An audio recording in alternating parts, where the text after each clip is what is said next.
Alright, we're back. Long, nice weekend. So the first thing I'm going to be doing is just using the dome here to get this to the shape I want it, where it's going to be going over your shoulder. So I've got a little bit of a bigger body, so it doesn't need to be quite as curved down as hard. I'm going to also try to preserve some of the shape in the middle. You really don't need to. This is one I haven't touched at all. And this is just the natural curvature of the sled, the old hand bend. And it's really not bad. When you do that, it tends to flatten out across when you bend it this way. So that's why I'm going to try to hammer it just a little bit to try to preserve the curvature of the middle. But really, if you want to just start bending by hand and hammering down your sides, there's nothing to stop you. It's still going to turn out pretty good. I'm just, like I said, I've got the stuff, so I'm going to go with a little bit extra. And we'll fast forward on through this.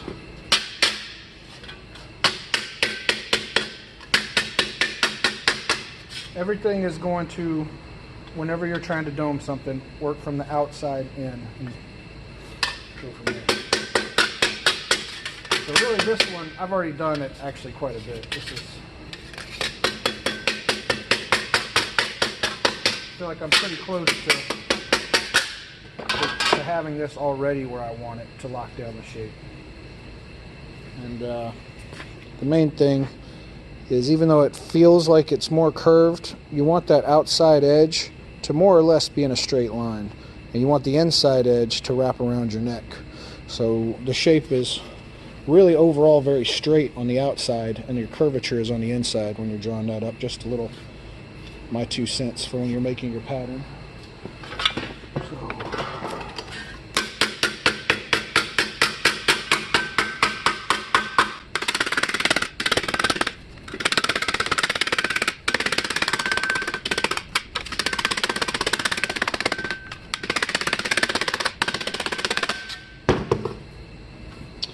See, you start to lose your shape a little bit. It starts going a little crazy.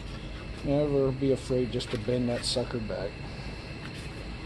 Bend it back and start hammering again.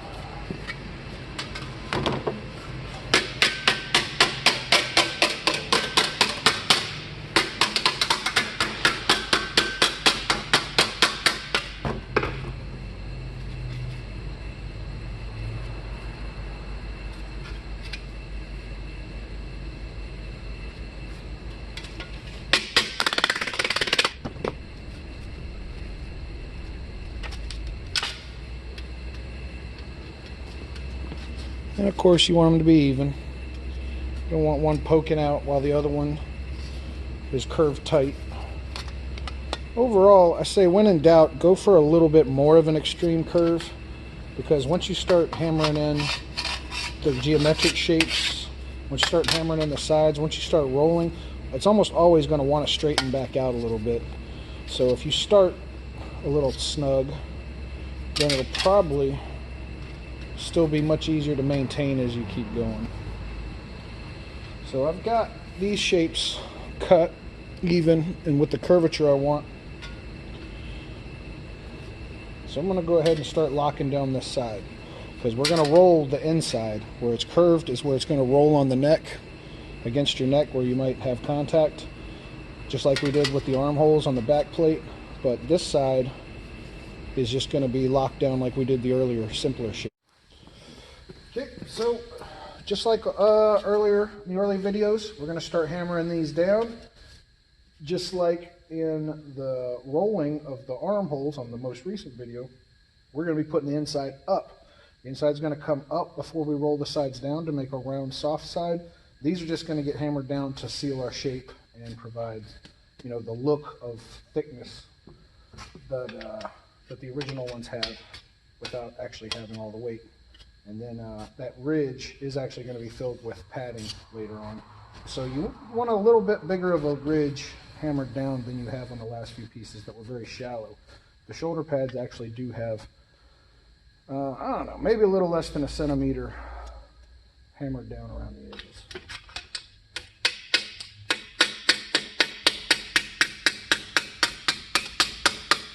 And if you want to tape it or put wire around it to keep it down while you hammer, it's not a bad idea.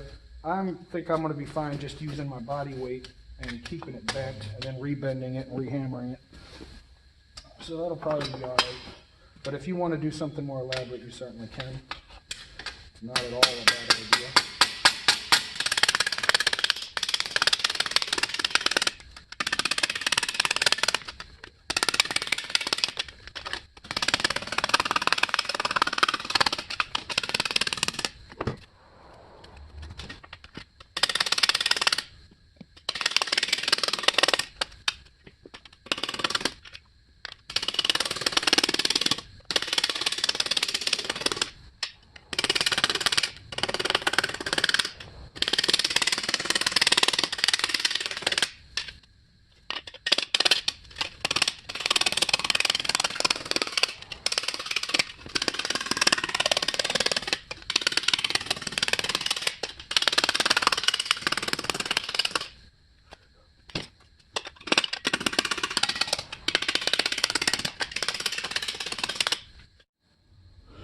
Alright, so I did about half where I want it just to get it going. Now I'm going to work on the inside. Remember to draw it when you're rolling, you're working from the inside, so you got to draw your line on there.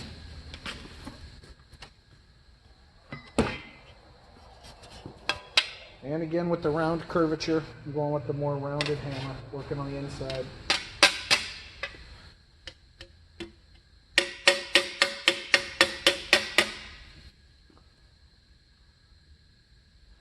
This area is going to be fun because this is down, but this is up. Basically, I'm going to try to split it literally. The metal will stretch, and we will get it, but just work slow. Lots of little hits, no big ones. We will get it to do both in that corner.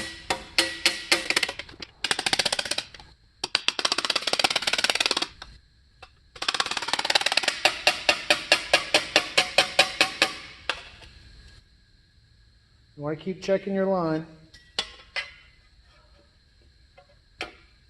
because you're not able to see through your piece, obviously. You can only see where your most recent dent was.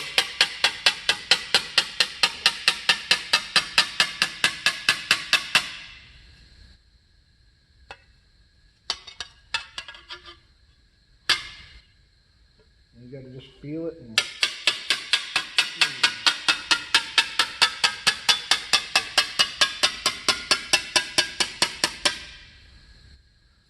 starting to stray. Not so good.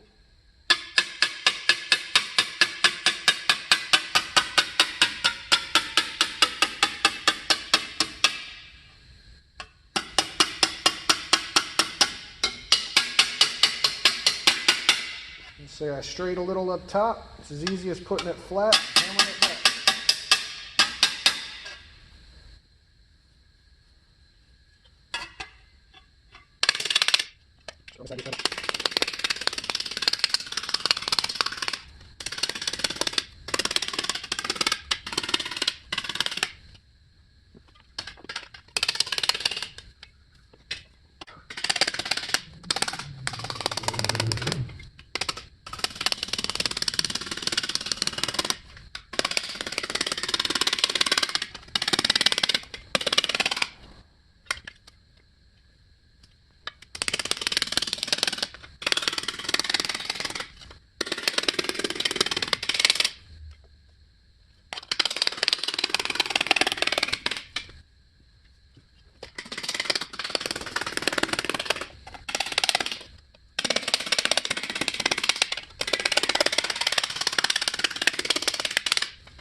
So this is about what we want for the left pauldron.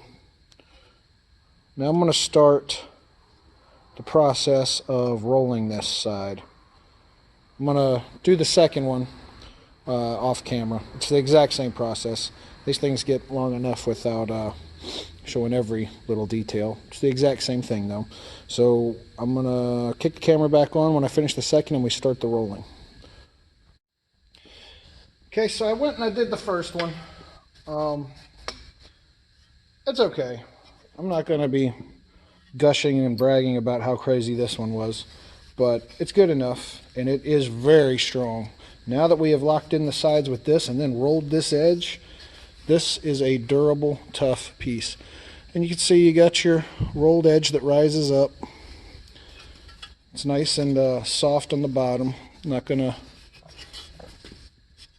have any issues with comfort there, despite its sort of gnarly appearance. This part is what I was talking about, where you're trying to come down and come up. It's just an issue of being patient and keeping on hammer on both sides. Same with this side. Want it to kind of taper down here. This got pretty, had to rework this twice to get this to do what I wanted, which is why you see the flaring, the scuffing there. But once we get the acetone on it, clean off all the dirt, clean off all the marker, and then scrub it down with Scotch-Brite or steel wool, it's going to even out better. It's going to polish up. It's going to be more smooth. But we can also clean it up a little bit more even with this, putting it on this way and then putting it on that way, hammering the top, hammering the sides. We can clean up these creases until the cows come home, and you can go till you feel comfortable with it. I'm going to wait to do any of that until we clean it up, and you can actually see more of what's going on without it being obscured by the leftover Sharpie on there. But overall, this is I think a solid shape. It's a strong shape. It's durable. It's going to look, as I've said multiple times before, it's going to be good enough. So I'm going to roll with that, and I'm going to start rolling the edge on the other one. So like I said, this one we got our sides hammered down pretty good. We got our insides hammered up pretty good. Straight over to the chisel.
Between you and me, the one we just did, I think, turned out quite a bit better.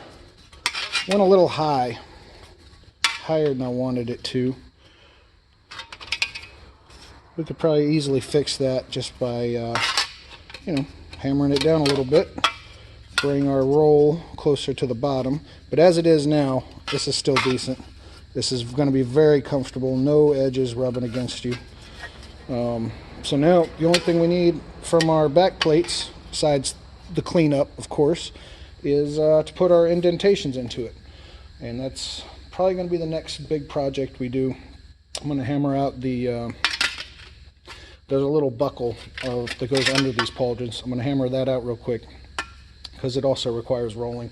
So I'm going to include that in this video before we move on to the more complicated indentations and geometric shapes that have got to go into this and the back plate, and to a slightly different degree the ab portion of the chest plate. So like I say, this video ain't quite over yet. We're going to hammer out the little underside buckle first. Just a quick jobber here. Over your breastplate is this thing that's attached to the back plate, and it's got the Fastex buckle on there, and this is just a separate piece from the breastplate or the back plate that will hold the buckle so it's easier to get into and out of it. This is of course a pretty mangled piece here. We just want to smooth it out a bit.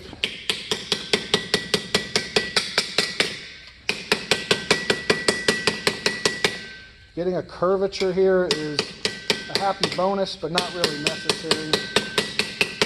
I'm just using this to flatten it, really.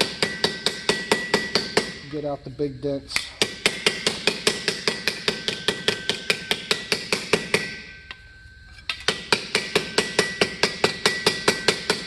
Fact of the matter is we got to put a geometric shape into here, a recessed area to hold the buckle, and we got to roll both these sides. The back and the front don't need anything done to it at all.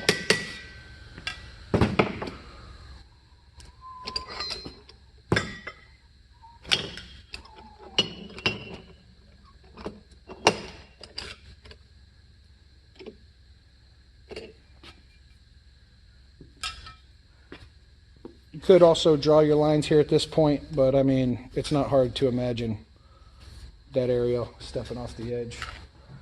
So I'm going to skip that part for now and just freehand it.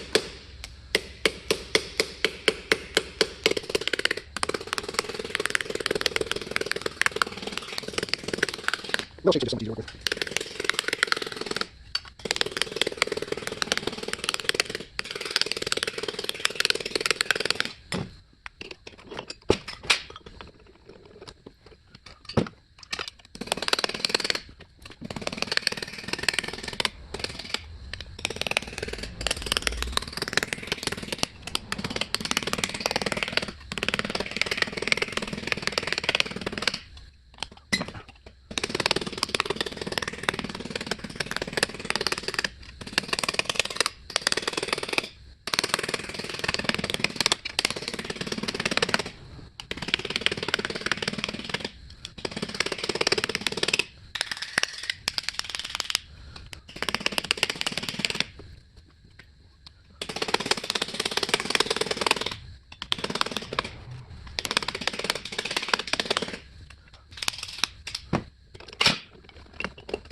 Real quick, real easy. Another piece. I'm going to take an angle grinder and round that off when we get to the round off this by cutting it once we get to that stage. For now, this is just not exciting, but it's another. So that'll do it for the day, I think. Overall, I'm pleased with our results. Looking forward to getting this thing slapped together. We're starting to get a pile of parts here. So this is when it starts to get a little bit more fun, when you start to see the light at the end of the tunnel. But first up is arguably the two most important things we're going to do. That is the breastplate and inserting our little trapezoid shapes and geometric shapes into these things. So those are going to be challenging, but hopefully very rewarding pieces. And we'll continue on our build here in the next session. Y'all have a good one.